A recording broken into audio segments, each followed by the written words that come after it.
Merci, très cher public également. J'ai omis de vous dire bonjour, de vous saluer également. Merci d'être là avec nous. Que Dieu vous bénisse abondamment.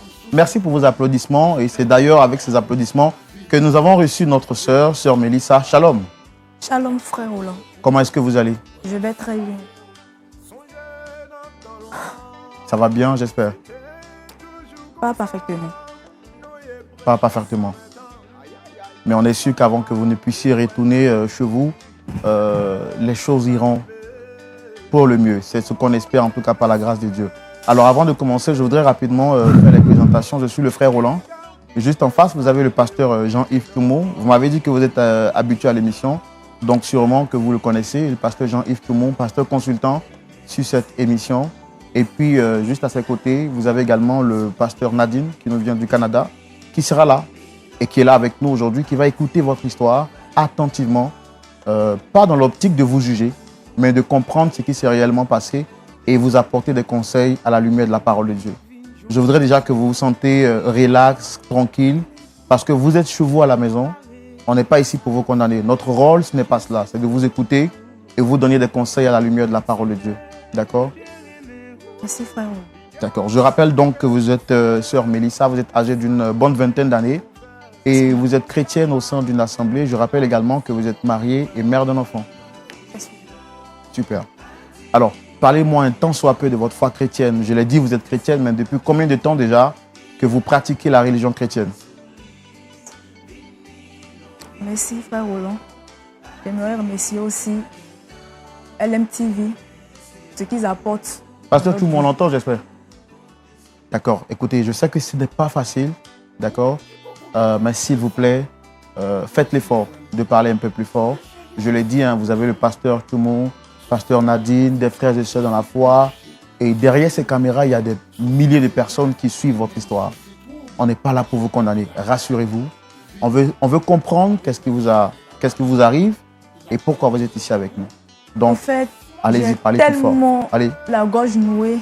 Je sais pas, j'ai tellement mal que je sais pas comment m'exprimer au fait.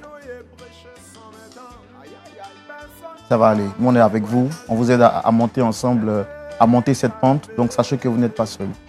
Dites-moi, parlez-moi de votre foi chrétienne. Depuis combien de temps vous êtes converti maintenant? Ça fait maintenant 5 ans que je suis convertie en Christ. Je suis choriste dans une église. Je suis choriste dans une église. Donc, ça fait 5 ans que vous êtes converti et au sein de votre assemblée, vous êtes choriste. D'accord. Alors, tout naturellement, si vous êtes ici, c'est parce que vous souhaitez trouver une solution à un problème. Mais quelle est la personne que vous souhaitez recevoir sur ce plateau aujourd'hui?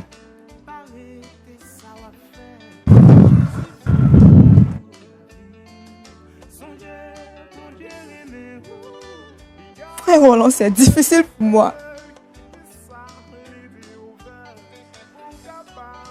C'est très difficile pour moi.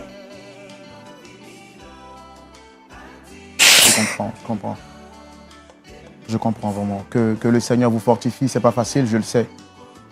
Mais que le Seigneur vous fortifie.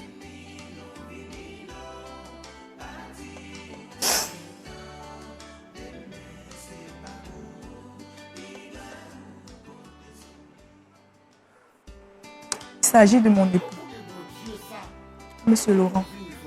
Ruben, s'il vous plaît. Donc, vous souhaitez rencontrer Ruben, Oui. votre époux.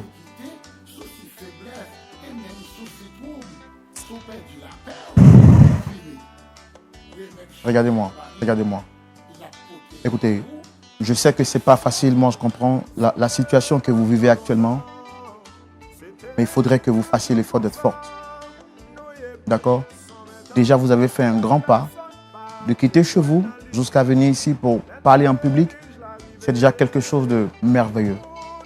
Et je voudrais que vous soyez fiers de cela. Moi, je l'ai dit, on n'est pas ici pour vous juger. On veut comprendre ce qui vous arrive et vous aider avec l'aide du Seigneur. Donc, faites l'effort d'être forte. On va traverser ensemble cette vallée de l'ombre de la mort.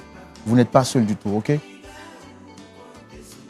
Mais avant de convoquer votre époux sur ce plateau pour en parler avec lui, la Bible dit que lorsque vous avez des différends avec des personnes, il faudra d'abord aller vous-même. Ensuite, si la personne refuse de vous entendre, il faudra amener des témoins. Est-ce que vous avez cherché à résoudre le problème en privé avant de le convoquer sur un plateau télé?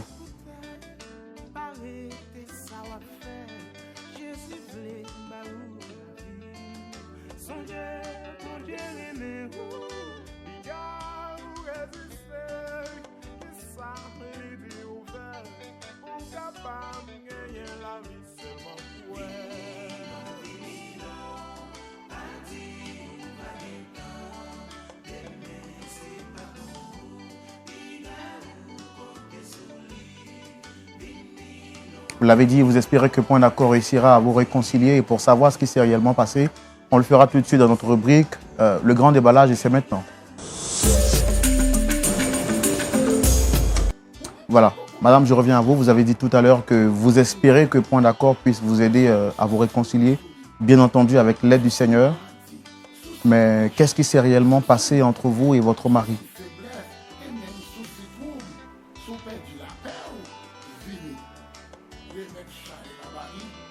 D'abord, j'aimerais signifier que mon époux, c'est un homme bien. Quelqu'un qui est prêt à aider son prochain. On s'est rencontrés à l'église où je suis choriste et lui musicien. Après quelques mois, nous sommes mariés. Et un jour, comme une bonne famille, on était assis en train de regarder la télé avec mon enfant, pardon. Sonna à la porte. Je vois, ce sont des policiers. Ils sont venus chercher mon mari avec une convocation. Mon mari a fait quoi? Ils n'ont pas cherché à comprendre. Mon mari aussi ne voulait pas les suivre. Avec l'enfant, tout ça, c'était devenu un peu vraiment gênant. Donc, ils ont emmené mon mari. Je me suis vêtue vite et je suis partie au poste de police pour voir pourquoi ils avaient emmené mon mari. Arrivé là-bas, on me dit que mon mari a fait un détournement de fonds. J'étais surprise. Je connais mon mari. Il ne peut pas faire ça. Donc après, je suis partie, on m'a laissé le voir. Je lui ai demandé, il a dit que non, il ne l'a pas fait. Il a même juré, il pleurait. Je lui ai dit que je crois son innocence. Après ça, il a passé 3 jours au poste de police.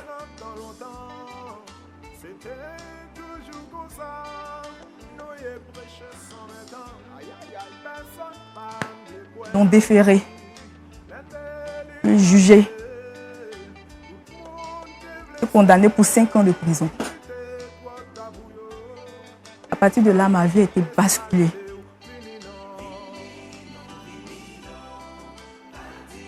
J'étais avec un enfant.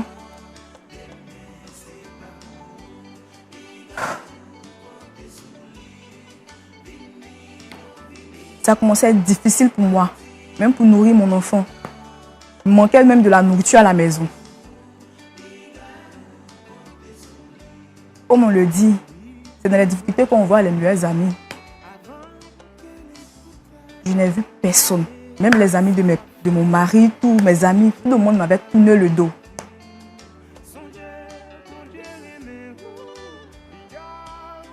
Jusqu'au jour où mon beau-père, le père à mon mari, vient me voir avec des provisions, il envoyait plein de choses, même des jouets à l'enfant, tout.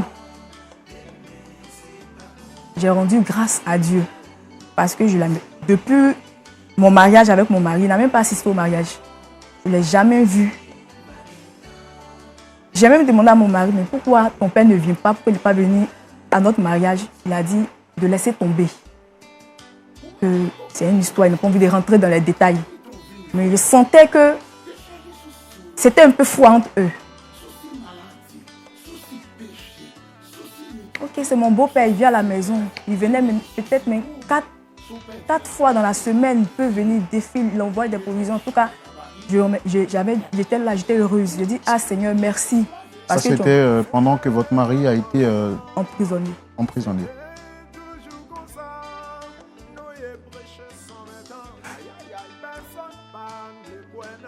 Juste au jour.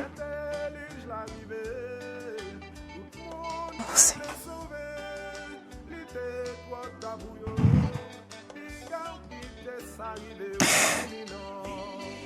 Oh. J'ai tellement honte de parler de cette histoire. N'ayez pas honte, nous on est là pour vous écouter, pour vous aider. Parce qu'on sait que c'est un moment difficile que vous traversez. Il n'y a pas à avoir honte. Si vous êtes là, c'est parce que vous reconnaissez un tort.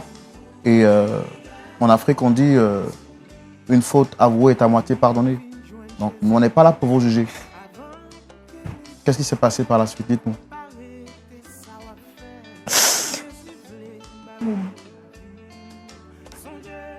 Mon beau-père a demandé à coucher avec moi.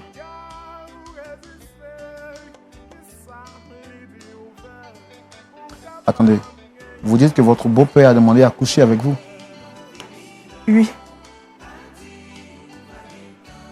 Il me disait que si je ne cédais pas, il allait tout couper. Il n'allait plus envoyer de nourriture, tout ça. Mais j'ai refusé. Il insistait jusqu'à ce que l'irréparable se produise. J'ai cédé. Quand vous dites que vous avez cédé, qu'est-ce qui s'est passé réellement? J'ai eu des rapports sexuels avec mon beau-père.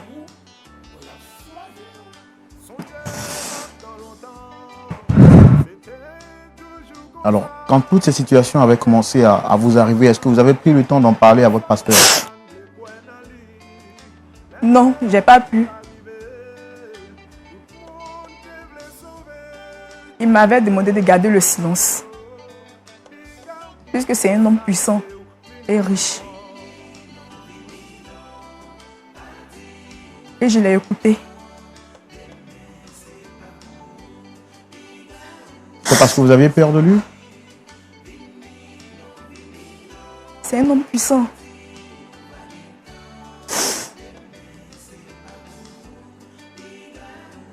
Et j'avais peur aussi de lui. J'avais peur de lui. Très peur.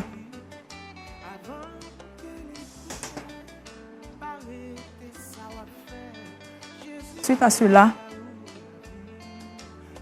on continuait à se voir et on couchait toujours ensemble. En secret.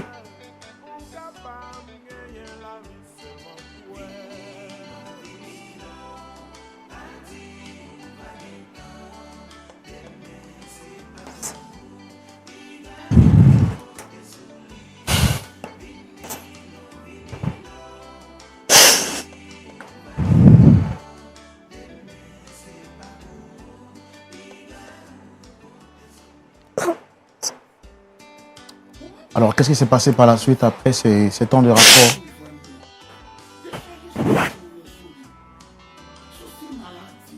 Au jour,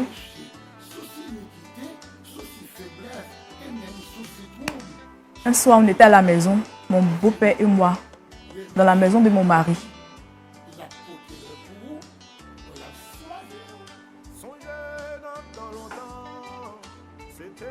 Et subitement, mon mari, qui était en prison, a été libéré. À 12 mois de prison, il était libéré par la grâce présidentielle.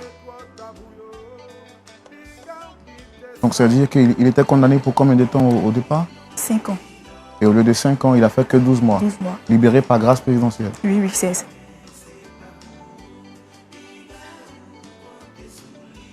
Voulant faire une surprise à sa famille, s'est rendu chez lui à la maison. Chez nous, notre maison habituelle.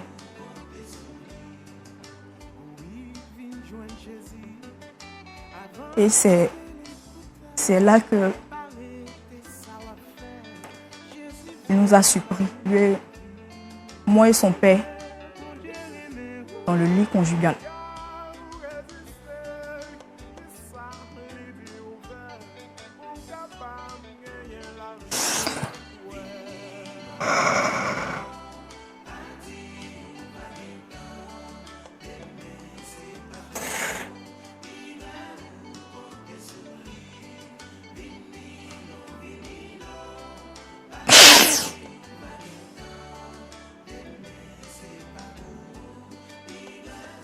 Quelle a été sa réaction quand il vous a trouvé dans cette maison? Il était scandalisé et très déçu. Il est sorti en courant de la maison. J'ai couru après lui.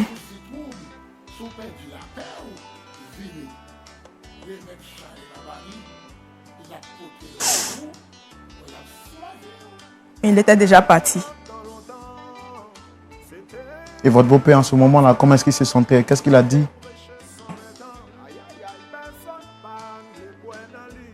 Il y avait l'impression qu'il s'en foutait, au fait. Il me disait, Mélissa, laisse-le partir. Laisse-le partir. S'il ne veut rien faire avec toi, bon. Donc, en fait, il avait fait ça pour lui faire mal.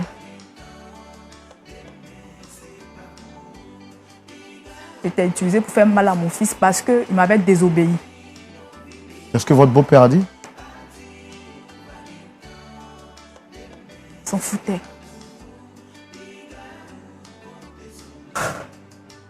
Et comment vous êtes senti quand vous avez entendu cette déclaration de votre beau-père?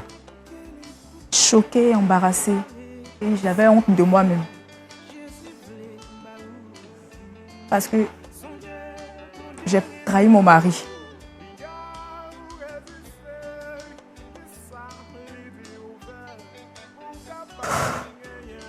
C'est pas facile pour moi. Et là, aujourd'hui, qu'est-ce que vous souhaitez lui dire quand vous le convoquez sur le plateau pour échanger avec lui? Qu'est-ce que vous souhaitez lui dire exactement? J'aime pas son pardon. Je veux simplement qu'il me pardonne parce qu'il veut qu'on divorce. Et moi, j'aime toujours mon mari, je ne veux pas divorcer.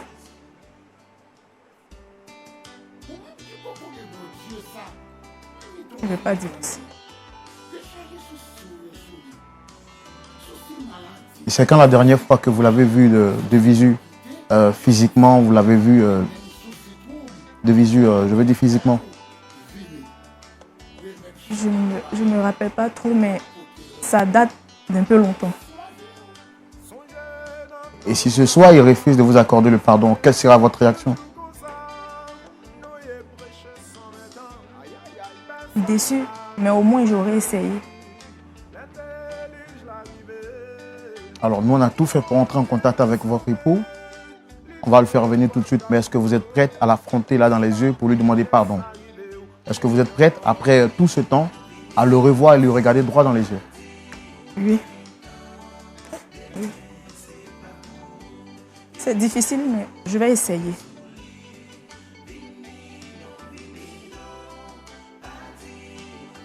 Pasteur Tchoumou, il y a des situations, tant que vous ne les avez pas vécues, il faut croire que... On peut croire qu'elles n'existent pas. Nous voici encore face à une montagne. Je n'ai pas les mots, c'est vraiment difficile.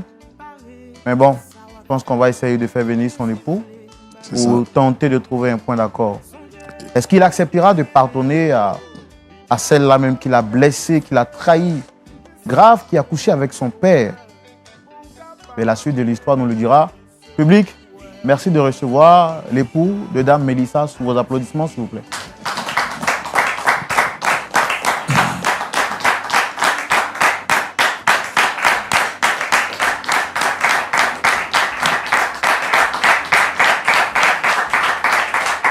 Et toi, qu'est-ce que tu fous là?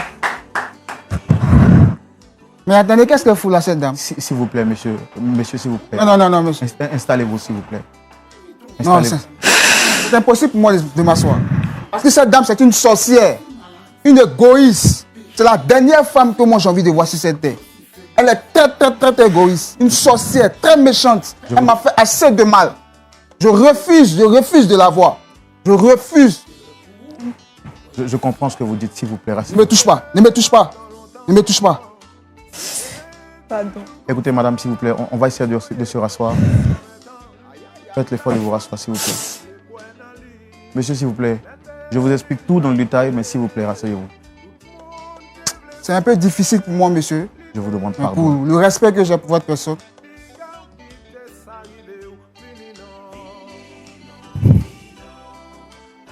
Déjà, merci beaucoup. Merci d'avoir répondu à notre appel.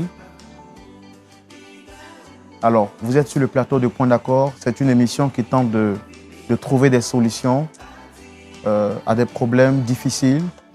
Les gens viennent ici et la plupart du temps lorsqu'ils n'ont plus d'issue, plus de recours. Et cette dame qui est là nous a demandé de tout faire pour entrer en contact avec vous, pour vous demander pardon. Parce qu'elle reconnaît avoir fait quelque chose de grave. Et elle souhaiterait que vous lui accordez votre pardon. Donc elle aura naturellement besoin que vous l'écoutiez, s'il vous plaît. Et par la suite, vous pourrez dire ce que vous avez envie de dire. C'est trop facile. C'est trop facile, monsieur. Savez-vous ce que cette dame a fait? Est-ce qu'elle vous a raconté textuellement ce qu'elle a fait? Là qu'elle a pu poser. Parce que moi, elle m'énerve. Je n'ai même pas envie d'entendre un mot venant d'elle. Je vous l'assure, c'est la dernière femme sur cette terre que moi j'ai envie de rencontrer.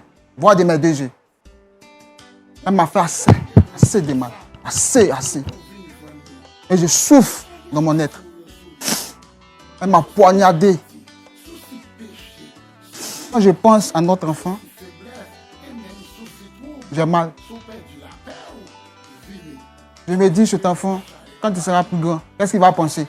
Si tu sais ce que sa mère a posé, là que sa mère a posé.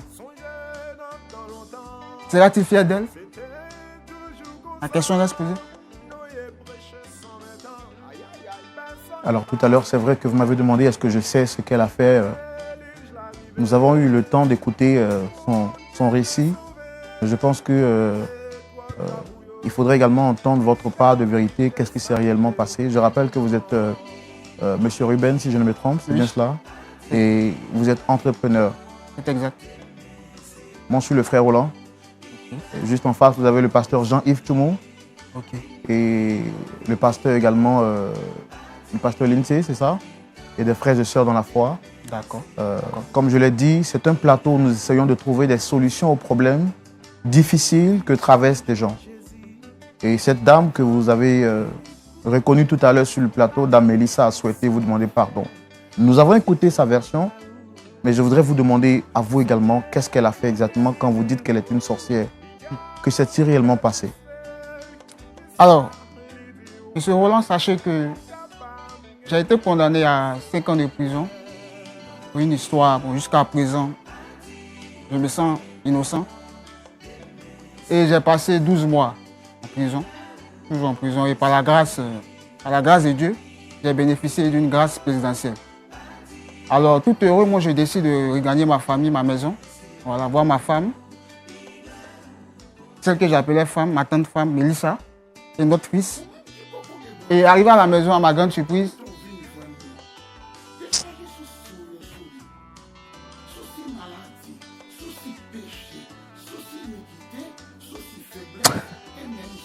jusqu'à présent, je n'arrive pas à croire. Je n'arrive pas à croire. J'ai surpris ma propre femme, Mélissa, dans notre lit conjugal avec mon père. Je dis bien mon père.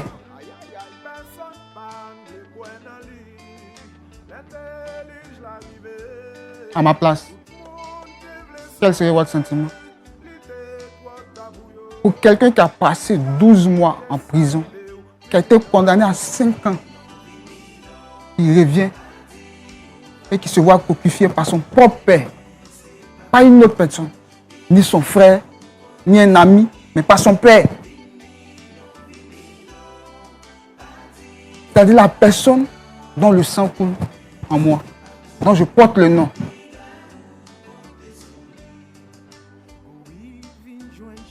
Vous savez, par moments, il m'arrive de parler seul dans la rue. Parce que bon, après avoir parlé au pasteur et à la famille, ils m'ont dit de me calmer, mais la blessure, elle est profonde. J'ai mal. Je me demande qu'est-ce qui a pu bien se passer pour que ma femme puisse me tromper avec mon père.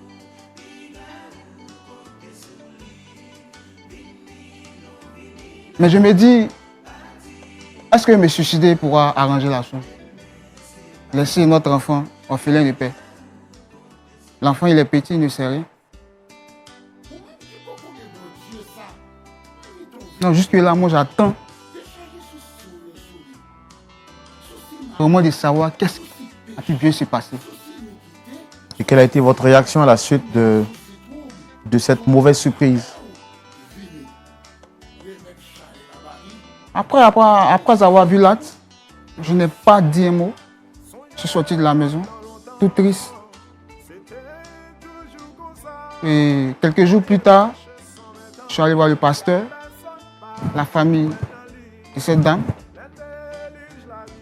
pour leur dire que moi je ne veux plus d'elle. Que c'est mieux qu'on divorce et l'enfant on pourra s'occuper de lui. Moi je trouve que c'est la meilleure solution.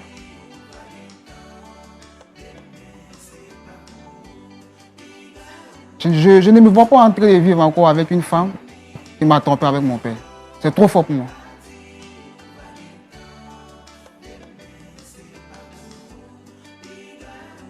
Dame Mélissa, vous avez demandé à faire venir votre époux.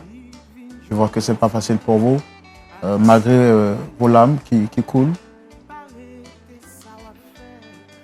Il est là, qu'est-ce que vous avez à lui dire? Froid dans les yeux. Ce sont des larmes de crocodile, ça.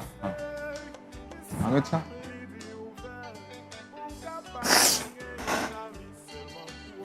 Et ça? Je voudrais demander pardon à mon mari. Je t'ai dit de ne pas me toucher. Arrête ça, arrête. C'est pas ma faute. C'est la faute de ton père. Tu es sûr de toi? Il m'a utilisé pour te faire du mal, c'est pas ma faute. Je ne voulais pas le faire. Donc, vas-y, raconte. Tu as commencé. Fais pitié. Fais à cause de Dieu. Tu sais, je t'aime toujours. Je ne veux pas qu'on divorce. Je t'en supplie.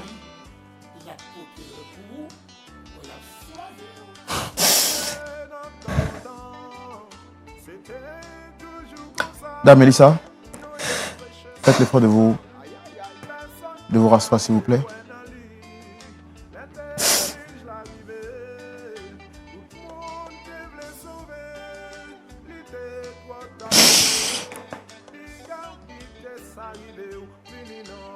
Alors, est-ce que vous lui avez dit ce que vous m'avez dit en privé avant qu'il n'arrive?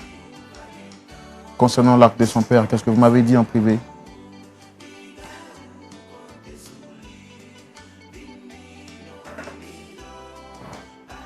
Vas-y, moi je t'écoute. Ton père a fait ça parce qu'il t'aime. Il a une grande haine comme toi. Il dit que tu lui as désobéi. Que tu es son seul fils. Il voulait que tu sois à la tête de son entreprise, mais tu as refusé. Tu lui as tenu tête.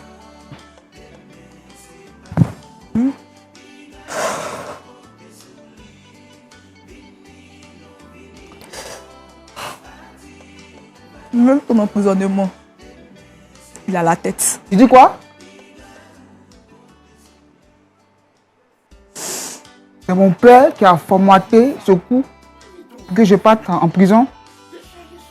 C'est bien ce que tu viens de dire, hein? Putain. Je l'ai appris le jour où tu es venu à la maison, quand tu es quitté en prison. C'est ce qu'il t'a dit ce jour? Oui.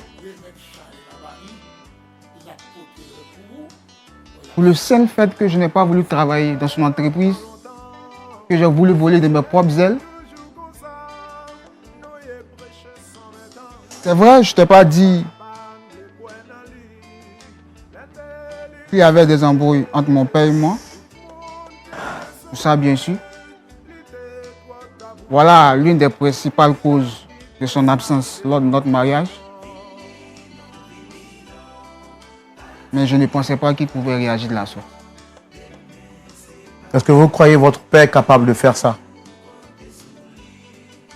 Bon, mon père était fâché contre moi, puisqu'il avait une entreprise. Et moi, j'ai décidé de voler de mes propres ailes. C'est-à-dire que je ne voulais pas rester entre les jupons de papa. Je ne suis pas un enfant. Il n'a pas apprécié cela. Moi, je suis grand, j'ai décidé de fonder ma famille, tout et tout. Et ça ne lui a pas plu. Et je me rappelle, une fois j'ai décidé d'intégrer un parti politique qui est opposé au sien. Et ça, il n'a pas du tout digéré. Je crois que c'est une haine qu'il a gardée en lui, envers moi. Mais que ce soit, peu importe le motif, est-ce que vous croyez que ce soit légal que votre père vous en veuille jusqu'à vous conduire en prison? Mais il n'y a pas d'illégalité. Je suis son fils, je suis libre de voler. Je suis libre de faire ce que je veux. Du moment où je ne nuis pas... Apparemment, vous semblez ne pas être choqué d'apprendre que c'est votre père qui vous a conduit en prison. Si.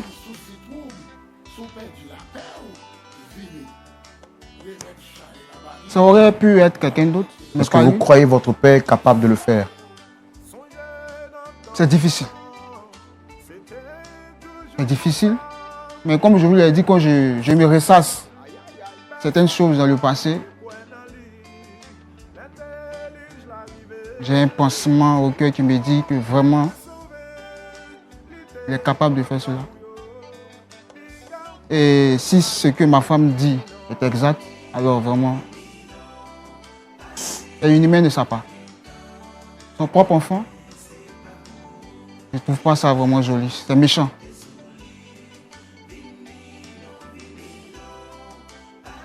Pasteur Tchoumou, un autre problème, hein? Oui. Tout à l'heure, on ne s'attendait pas à entendre toutes ces déclarations qu'on vient d'entendre de Dame Mélissa. Véritablement, Pour oui. elle, son père, le père de notre frère en face, est à l'origine de son emprisonnement et il aurait fait tout cela pour être à l'origine pour punir son fils qui aurait désobéi à sa demande. Oui. Je voudrais rapidement prendre l'avis de Pasteur Lindsay juste à côté pour savoir également qu'est-ce qu'elle pense de ce problème en 2-3 petites minutes et également avoir son point de vue sur le sujet en question.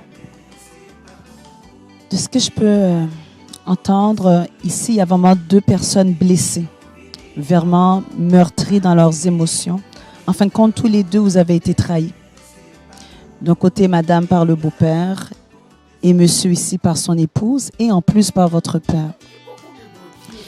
Mais le point que j'ajouterais, c'est qu'en fin de compte, pour monsieur, il y a une histoire qui vous manque par rapport à votre épouse qu'elle ne vous a pas encore dit. Et comme vous avez expliqué, vous avez quitté la maison directement quand vous avez vu la scène, mais elle n'a pas pu vraiment vous expliquer vraiment tous les aboutissants de qu'est-ce qui s'est passé. Mais je comprends votre peine.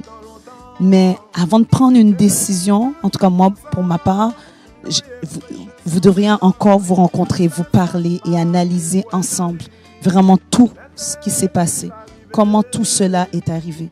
Et puis par la suite, essayer de voir quelle décision on peut prendre ensemble. Mais pas prendre une décision sur une émotion, mais vraiment aller voir tous les faits. Et pour madame, c'est certain que vous avez essayé de garder le cap, mais vous avez malheureusement flanché et vous êtes tombé. Mais tout ce que je peux vous dire, même si vous êtes tombé, Dieu est capable quand même de vous restaurer. Mais au-delà que Dieu va vous restaurer, mais vous avez besoin aussi de vous pardonner. Et aussi de pouvoir être en mesure de recevoir aussi le pardon de votre conjoint, que lui aussi, il faut le comprendre que ça va lui prendre aussi du temps à accepter ce pardon. Mais avec Dieu, tout est possible. Alors moi, c'est ça que je dirais, mon frère Roland, par rapport à cela, de ne pas prendre de décision sur l'émotion, mais de faire confiance à Dieu dans cette situation-là, mais de prendre le temps de vous parler. Voilà ce que je pourrais rajouter. Merci beaucoup, Pasteur Nadine. Je rappelle que vous venez du Canada pour suivre cette émission également avec nous. Merci d'être là. Alors, le point de vue de notre pasteur consultant face à ce problème difficile, c'est tout de suite dans notre rubrique « À la loupe de la parole ». Pasteur Tchoumou. Oui, Roland. J'ai écouté l'histoire avec beaucoup de passion. Et j'avoue que je suis très choqué et déçu. Déçu d'un père immoral, un père inconscient, un père méchant. Selon l'histoire, il serait le fils unique de son père. Donc son père souhaiterait qu'il évolue dans son ombre. Mais je voudrais ici souligner que le père lui-même, il est entrepreneur. Donc, il a un fils également qui est entrepreneur dans l'âme. Donc, qui voudrait lui aussi entreprendre en dehors de l'entreprise de son père. Moi, je pense que c'est un fils à encourager et c'est un geste à louer. Quand on a fait un fils qui nous ressemble, on doit être heureux de cela. Qu'est-ce qu'il veut offrir à son fils? Qu'est-ce qu'il veut faire de son fils pour être choqué jusqu'à ce point pour dire que son fils lui a désobéi et que bon, par rapport à cela, il se venge de son fils. Le monde est méchant aujourd'hui. Tu prends ton fils, tu le mets en prison et tu viens combler de toutes sortes de cadeaux son épouse que tu ne connais pas vraiment parce que tu n'étais pas au mariage, ça ne t'a pas intéressé d'être là. Maintenant que tu as mis ton fils en prison, tu viens pour coucher avec son épouse qu'il a laissée. Mais les enfants s'entendaient bien dans leur maison. Ils élevaient leurs enfants. Ils étaient heureux quand le coup malheureux est arrivé. Donc, à imaginer qu'il y a des gens comme ça qui peuvent agir comme ça contre leurs propres enfants, c'est choquant. Mais ce que je voudrais dire à... Comment elle s'appelle là? Mélissa. Bon, moi je me demande comment une femme peut être légère jusqu'à ce point. Il vient, il se présente. Il te dit qu'il est le père de ton mari. Il vient avec des cadeaux. Des cadeaux même, des jouets pour l'enfant, la nourriture et tout ça. Comme tu as dit que tout le monde t'a tourné le dos, tu pensais vraiment que c'était utile de coucher avec le père de ton mari? Mais dis-moi, comment tu vas les regarder les deux? C'est dit que ton mari sort de prison, le père de ton mari est là, même s'il ne venait pas vous surprendre dans le lit. Dis-moi, comment est-ce que tu allais les gérer les deux? Comment tu allais les regarder? Mais tu ne réfléchis pas. Ce n'est pas de la réflexion. Donc tu as couché avec lui parce qu'il t'a apporté à manger. Après que ton mari t'ait surpris Tu t'en vas maintenant voir le pasteur. Mais écoutez, vous appartenez à une assemblée, n'est-ce pas? S'il y a des difficultés dans la maison parce que le mari est en prison, il faut que l'église se mobilise. Laurent, Oui, pasteur. je pense que la solidarité dans l'église est une chose importante. Et là, l'église a manqué à quelque chose. Un jeune homme qui va en prison, son épouse qui est restée seule, tout le monde lui tourne le dos. Voilà ce que ça a engendré. Mais moi, ce que je dis à Mélissa, c'est que elle a été très légère et vraiment, c'est pas son avantage. C'est quel genre de femme tu es? Ton mari, il est le fils unique. Et le père, là, il n'a pas un autre enfant. Donc, tu couches avec le père. C'est-à-dire que à la première difficulté qu'il y a eu dans votre foyer, tu allais coucher avec ton beau-père. Ah, la vie, on dit que la vie est un combat. Donc, dis-moi, chaque fois qu'il va y avoir une difficulté, tu vas coucher avec un autre homme. S'il y a une autre difficulté, tu vas coucher avec un autre homme. Pourquoi? Tu pouvais dire à ton père, tu pouvais dire à ton pasteur, tu pouvais dire à ta mère que voilà ce qui se passe. Tu peux même déménager, aller habiter chez tes parents, puisque ton mari est en prison. Mais tu ne fais pas tout ça. Tu acceptes de coucher avec le père de ton mari dans votre lit conjugal. C'est-à-dire qu'il a remplacé ton père. Il a remplacé ton mari. Et si tu avais enceinte, tu vas faire enfant avec le père et le fils? Non, ma petite. Moi, je ne suis pas d'accord avec ça là. Même si on dit que tu souffres. Même si on dit que tu es démuni. Il y a des femmes qui ont des problèmes. Mais tu es venu dire que tu es chrétienne, ça fait 5 ans. Une chrétienne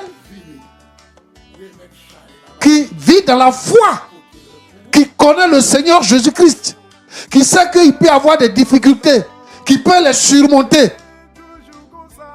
Bon, je pense qu'il y a quelque chose dans ta vie que tu dois revoir et que tu dois te repentir. Véritablement. C'est bon de demander pardon, mais il faut que toi-même, tu te repentes. Parce qu'avec le sexe, tu as un problème. Et il faut que tu te repentes. Mon fils, que Dieu te bénisse. Tu sais que dans la vie a plusieurs facettes. Il y a des choses même qu'on ne peut pas croire qui existent, qu'on ne peut pas concevoir, mais qui existent véritablement. Ce que je veux te dire, c'est que quand tu as un ennemi, quelle que soit la couleur de ton ennemi, c'est ton ennemi. Pourquoi les sorciers tuent les enfants? Parce que leur enfant devient leur ennemi. Tu es prêt à tout pour détruire ton ennemi. Et quelle est l'arme fatale pour détruire son ennemi? C'est ta femme. Si tu es heureux avec ta femme, quelles que soient les difficultés, tu vas les surmonter. Mais si tu as des difficultés avec ta femme, tu auras un mauvais rendement dans tout ce que tu feras. Et tu as utilisé un terme tout à l'heure pour dire que tu as pensé à votre enfant. Sinon, est-ce que se suicider était la meilleure solution? Déjà, tu penses au suicide. Alors que celui qui est chrétien qui se suicide, il va en enfer. Et donc, quand les gens disent que je souffre trop, et puis il va se suicider pour mourir comme ça, il va avoir la paix. Non, tu n'auras pas la paix, tu vas en enfer. Donc avec cette histoire-là même là, tu n'auras pas la paix. Pour que toi tu aies la paix, cela dépendra de toi-même. Il faut retenir que ce qui s'est passé, c'est vrai, ta femme a été légère, mais ta femme là, elle a été soumise à une pression très haute. Étant seule, elle n'avait pas de défenseur. Il n'y avait personne pour lui donner un coup de main pour surmonter la tentation. Elle a succombé. Mais depuis que tu es sorti de prison, Elle est toute confuse. Elle est remplie de honte. Elle est remplie de chagrin. Toutes sortes de difficultés s'abattent sur elle. Et le monsieur, il a abandonné.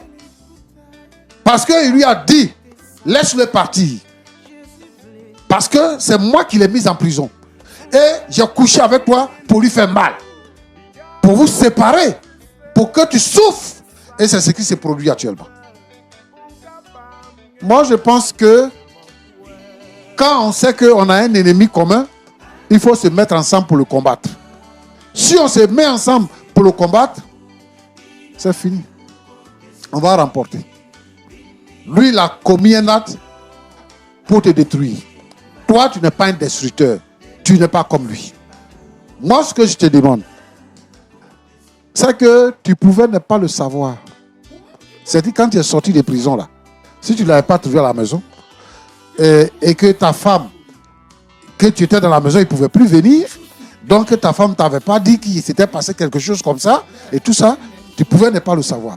Il y a des gens, il y a des foyers qui sont là, et puis les hommes trompent leurs femmes, les femmes trompent leurs maris, mais ces personnes-là ne sont pas au courant, jusqu'à ils vont dans la tombe avec ça. Mais quand il regarde sa femme est une femme fidèle, quand il regarde son mari est un homme fidèle.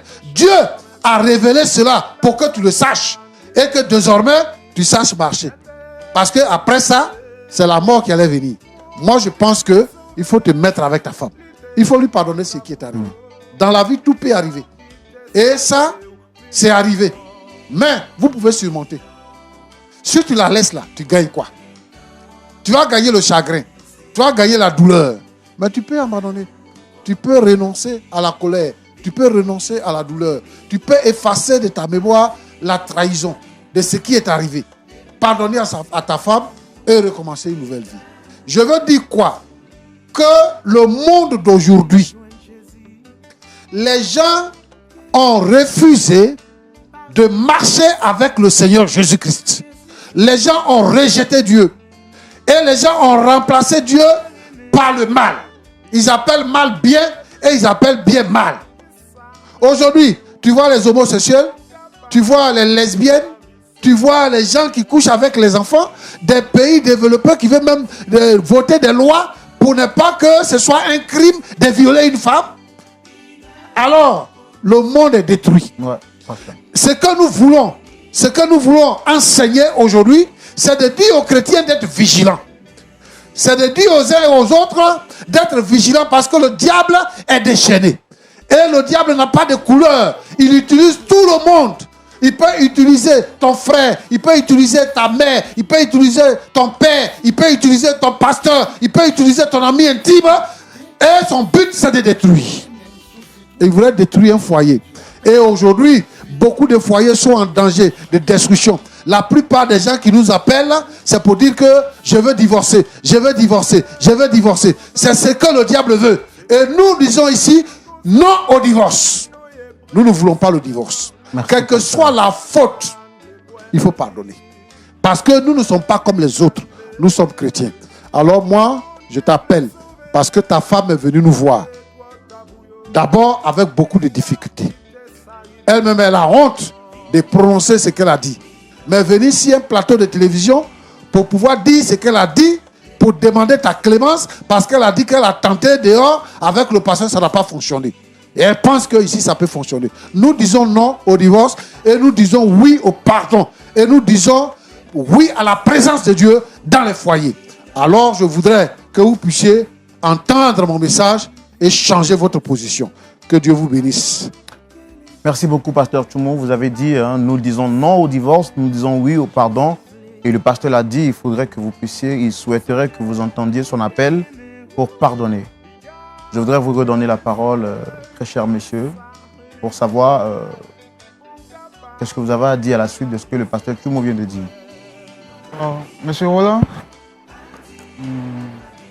j'ai écouté avec beaucoup d'attention les conseils et les propos du pasteur. Mais j'aimerais dire au pasteur que je vais prendre un sacré temps pour réfléchir. Il a dit beaucoup de choses qui sont vraies, mais actuellement, moi, je suis sur le choc. Donc, j'aimerais réfléchir. Voilà. pour cerner les contours de toute cette affaire. Parce que quand je pense à notre enfant, j'ai un peu mal. Voilà, je me sens vraiment blessé. Mais néanmoins, je vais réfléchir et lui revenir. Ça, c'est mon dernier mot. Dame Mélissa, comment vous vous sentez après les paroles du pasteur Tchoumou?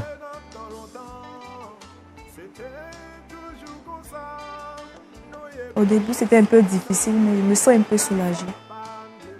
J'espère au moins que Dieu va toucher le cœur de mon mari et qu'on puisse se remettre ensemble. Il n'est pas que ça aille au divorce. Vous l'aimez toujours?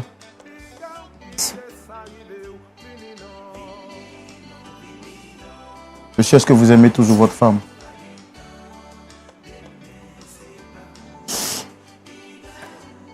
Pourquoi vous mentir? Bien sûr que oui.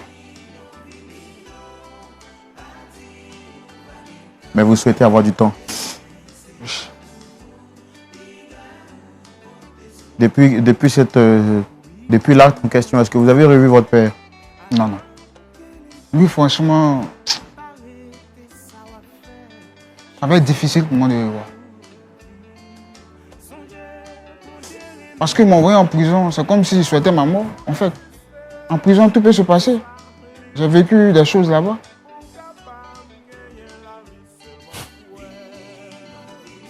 Je pense qu'on ne va pas vous forcer la main, pasteur Tchoumou. Il a dit qu'il aura besoin d'un peu de temps. Je crois également que la prière est une âme puissante qui incline les cœurs, comme l'abbé pouvait le dire. Il est le Dieu qui incline le cœur des pères vers les fils. Je pense que si vous les recommandez à la grâce de Dieu, on pourra pourquoi pas avec le temps essayer de trouver une solution possible. Oui, mon cher Roland, nous allons prier. Je sais que le pasteur Lindsay, dans son intervention, elle a demandé qu'il y ait un temps de rencontre pour pouvoir discuter les deux. Et quand il dit qu'il va réfléchir, je pense aussi que ce sera bien de penser à la proposition du pasteur et de pouvoir se rencontrer pour parler. Parce qu'on ne peut pas tout dire ici sur le plateau. Il y a beaucoup de choses qui sont à l'intérieur. Et lui, il a dit qu'il veut cerner le contour de toutes ces choses. Mais nous allons prier et nous croyons que le Seigneur va intervenir dans ce couple. Voilà. Merci beaucoup. Donc vous avez la parole pour la Pour prière la de fin. prière. Ouais. Seigneur, notre Dieu, notre Père, le diable veut détruire ce foyer. Et tous les foyers chrétiens sont la cible du diable. Le diable s'attaque aux uns et aux autres. Seigneur, il utilise la trahison. Il utilise, Seigneur, notre Dieu, notre Père, d'autres moyens pour détruire les foyers. Je prie particulièrement pour ce foyer-là, pour ces jeunes gens, mais je prie aussi pour tous les foyers en difficulté, qui sont en naissance de divorce, ceux qui ne se parlent plus, qui font chambre à part. Seigneur, notre Dieu, notre Père, parce qu'il y a des problèmes, permets que le Saint-Esprit les visite dans le foyer. Et que, Seigneur, notre Dieu, notre Père, tout ce qui est obstacle, tout ce qui est œuvre maléfique, diabolique, qui s'instaure dans le foyer, soit brisé dans le nom de Jésus-Christ. Et que, Seigneur, notre Dieu, notre Père, le pardon s'installe, la communication s'installe, et que l'amour puisse remporter sur la haine. Seigneur, notre Dieu, soit béni. Au nom de Jésus-Christ. Amen. Amen. Merci à vous, très chers téléspectateurs. Merci, pasteur Lindsay, pasteur Tchoumou. Merci également à vous, très cher public. Merci d'être resté jusqu'à cette heure-ci. Je rappelle que nous recevions sur notre plateau Dame Mélissa, venue chargée, remplie d'amertume pour l'acte qu'elle avait posé envers son mari. Et je crois, par la grâce de Dieu, qu'elle a été déchargée, comme elle vient de le dire. Mais je voudrais vous poser la question, si vous étiez à la place du frère en question, est-ce que vous auriez accepté, vous, d'accorder le pardon à Dame Mélissa, qui vous aurait poignardé dans le dos? Je sais également que cette histoire vous demanderait naturellement d'avoir une suite. Et je rappelle que nous devons, à votre demande et à votre vision, bien entendu, trouver une suite à cette question épineuse qui se pose à nous. Pourquoi est-ce que le père de Ruben a bien voulu punir son fils, malgré qu'il soit son fils bien-aimé? Nous partirons à la rencontre du père en question pour essayer de trouver les réponses à ces questions. Je voudrais donc vous dire au revoir et vous souhaiter de passer une très bonne journée.